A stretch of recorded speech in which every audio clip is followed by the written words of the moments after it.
విజయనగరం పట్టణంలోని గురిజాడ విగ్రహం దగ్గర జిల్లా పౌర వేదిక ఆధ్వర్యంలో నిర్వహించిన కార్యక్రమంలో పలు సాహితీ సంస్థల ప్రతినిధులు పాల్గొన్నారు. గురిజాడ జయంతిని రాష్ట్ర పండుగగా ప్రకటించాలని వారు కోరారు.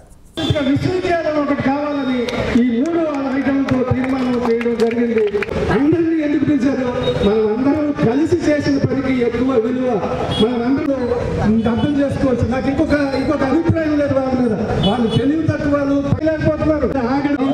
అందిస్తామని మీకు అందరికీ తెలియజేస్తున్నారు. జయంతిని జయంతిని జయంతిని జయంతిని జయంతిని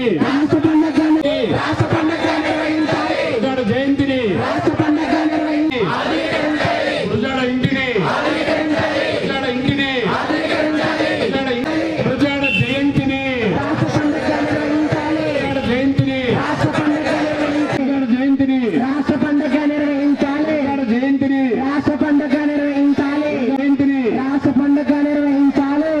జక్కరామకృష్ణాచార్య మాట్లాడుతుంది. పలకమని అర్థాలు అని జల్లుకొని కళలలో నేర్చుకో దేశ ప్రపంచ సాహిత్యంలో తెలుగుకి ఒక గొప్ప ఆదరణ వచ్చిందంటే అది కేవలం మహాకవి గురజాడ వెంకటప్పారావు గారు రచించినటువంటి గొప్ప రచనలే. సమాజంలో దాగి ఉన్న రుగ్మతలను రూపుమాపడం కోసం అద్భుతమైనటువంటి సాహిత్యాన్ని ప్రజలకు అందించారు. ఒక మార్గదర్శకులయ్యారు. దేశమంటే మట్టి కాదు, దేశమంటే మనుషులు అని చెప్పారు. మతములన్నీ మాసిపోవును, జ్ఞానం ఒక్కటే నిలిచి వెలిగినని చెప్పినటువంటి ఆధునిక యుగకర్త గురజాడ అప్పారావు. అంతేకాకుండా దేశమంటే మట్టి కాదు, దేశమంటే మనుషులు అని చెప్పినటువంటి గొప్ప మహామనిషి గురజాడ అప్పారావు. అటువంటి గురజాడ అప్పారావు గారి జయంతిని రాష్ట్ర ప్రభుత్వం రాష్ట్ర ఉత్సవంగా చేస్తామని ప్రకటించకపోవడాన్ని తప్పుపడుతున్నాం. దేశవ్యాప్తంగా గురజాడ అభిమానులు, సాహిత్య అభిమానులు, దేశవ్యాప్తంగా తెలుగువారు బాధపడుతున్నారు.